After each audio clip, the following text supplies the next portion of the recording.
Dicen que la guerra no ríe, que no llora ni conoce el miedo. Por eso nadie gana, porque en la guerra todos pierden. Dicen que la guerra son más que balas y explosiones. Es ese silencio que hace ruido. Es esa pesadilla dentro del sueño. Hace unas semanas vi un documental con mi hermano en el que el protagonista viajaba alrededor del mundo buscando historias para componer nueva música. Ahí él visitó la zona de Transcaucasia o Cáucaso Sur, uno de los lugares más conflictivos de la actualidad, integrado por Georgia, Osetia, Azerbaiyán, entre otros países no reconocidos. En septiembre del 2004, al norte de Osetia, hubo un bombardeo en una escuela local, donde murieron más de 370 personas, entre ellos 171 niños. El protagonista entrevistó a las madres de los fallecidos, quienes nos compartían la enorme impotencia que sentían. Una de las madres lo ejemplificó muy bien diciendo: nosotras no podemos hacer nada. Solo nos queda cantar y rezar porque todo se mejore. Cantar y rezar.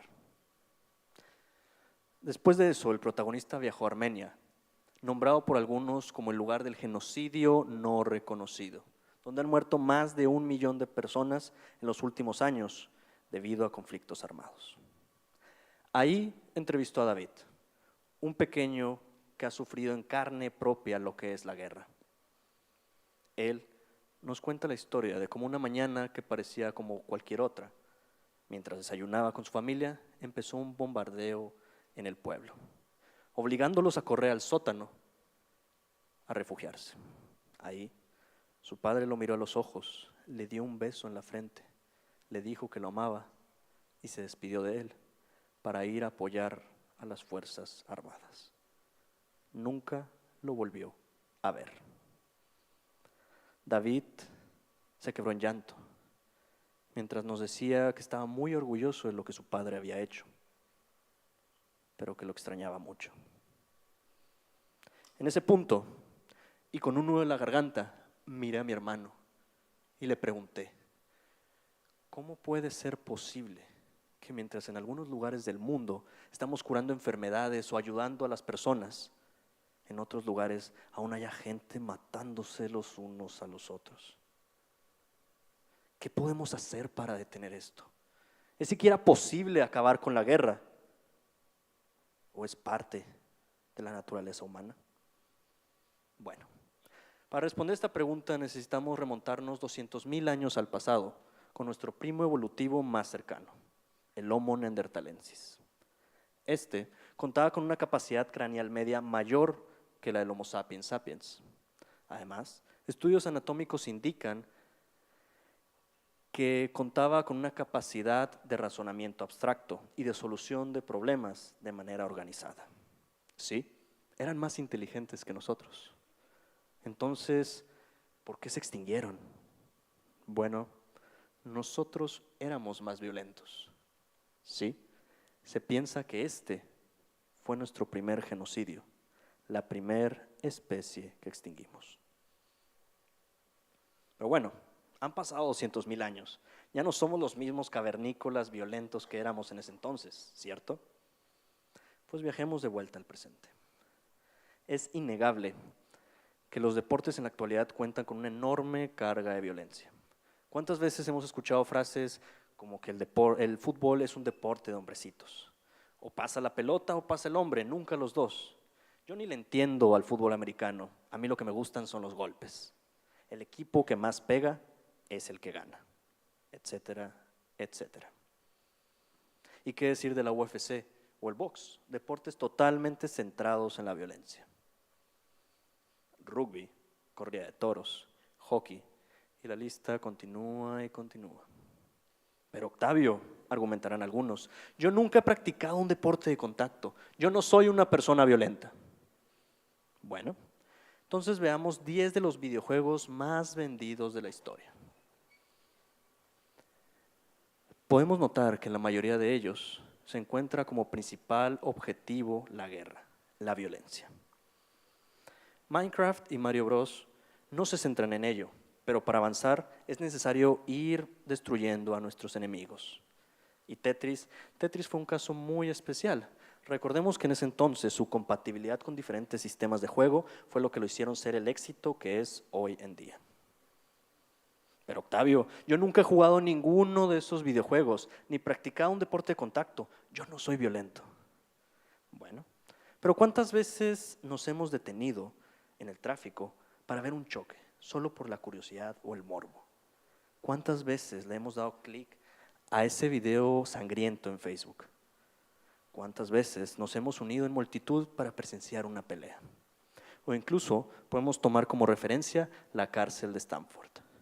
Este experimento, realizado en 1971 por Philip Zimbardo, buscaba recrear el ambiente hostil de una prisión americana.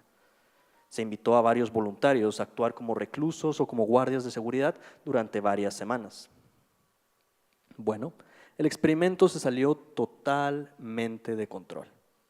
Inmediatamente, los guardias se metieron en su papel, violentando a los reclusos. Y estos aceptaron tratos humillantes y sádicos por parte de los guardias. Todos sabían que era una actuación, todos sabían que podían abandonarlo cuando quisieran. En cambio, prefirieron organizar motines, huelgas de hambre y linchamientos a los guardias. El experimento se suspendió a los 6 días y nunca se ha vuelto a replicar. Y aquí es donde empiezan esos comentarios. Claro, el ser humano es lo peor que le ha pasado al planeta. Somos malos, todo lo que tocamos lo destruimos. Guerras, contaminación, extinciones. Los animalitos no tienen la culpa de toda nuestra maldad. Vamos, solo mírenlos. Ellos son inofensivos, incapaces de hacer cualquier mal, ¿cierto? Pues no son tan inofensivos. Se ha observado un comportamiento muy peculiar en los chimpancés. Estos, cuando quieren reproducirse, no solo matan a las crías de las hembras, sino que las descuartizan frente a las madres y se las comen, para forzarlas con esto a entrar en celo. Y lo que es peor, se ha observado este mismo comportamiento entre hembras de la misma especie, sin ningún fin reproductivo, sin ningún fin aparente. ¿Y qué decir de los delfines? La segunda especie más inteligente del planeta. Bueno, estos bellos cetáceos se organizan en grupos para golpear marsopas hasta matarlas.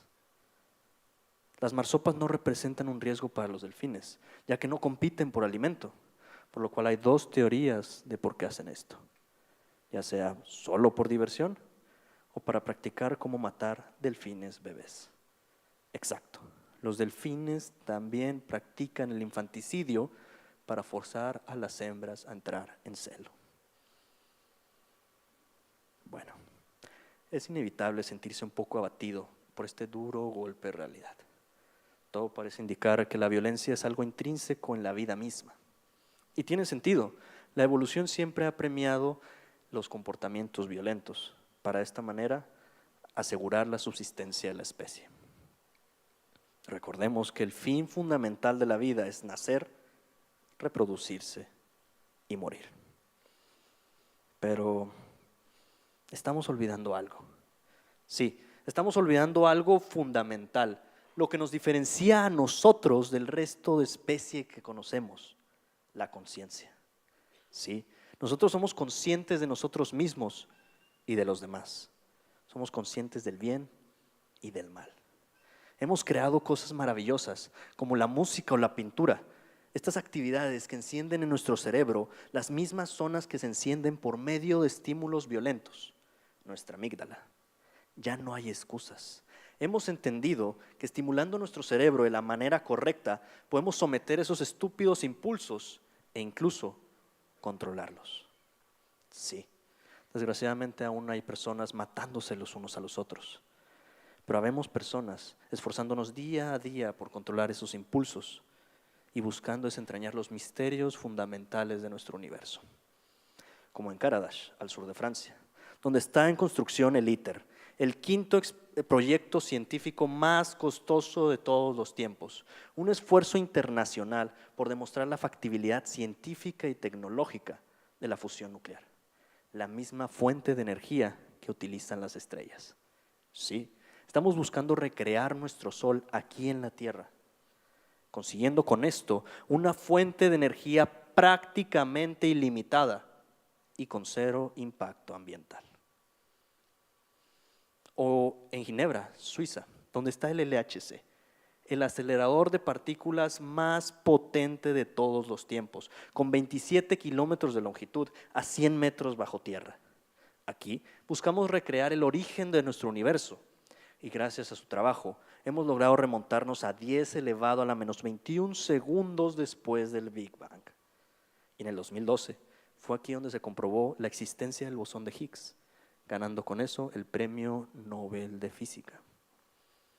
¿Y qué me dicen de hace un par de semanas, cuando la compañía SpaceX lanzó por primera vez un objeto al espacio a bordo del Falcon Heavy, el cohete más potente en el mercado, que además es reutilizable? ¿Y qué objeto fue lo que mandaron? Nada más y nada menos que el Tesla personalizado del dueño de ambas compañías, Elon Musk, montado por un maniquí vestido con un traje espacial, marcando con esto el principio de la carrera por comercializar los viajes al espacio y en un futuro no tan lejano, la colonización de Marte. Maravilloso. Es imposible negar que como especie hemos cometido errores. Nuestra historia está plagada de guerras y atrocidades, pero también debemos aceptar que hemos creado cosas maravillosas, de las que vale la pena estar muy orgullosos. Muchos dicen que el hombre es lo peor que le ha pasado a la tierra. Yo creo firmemente que somos los únicos capaces de salvarla y de salvarnos de nosotros mismos. Muchas gracias.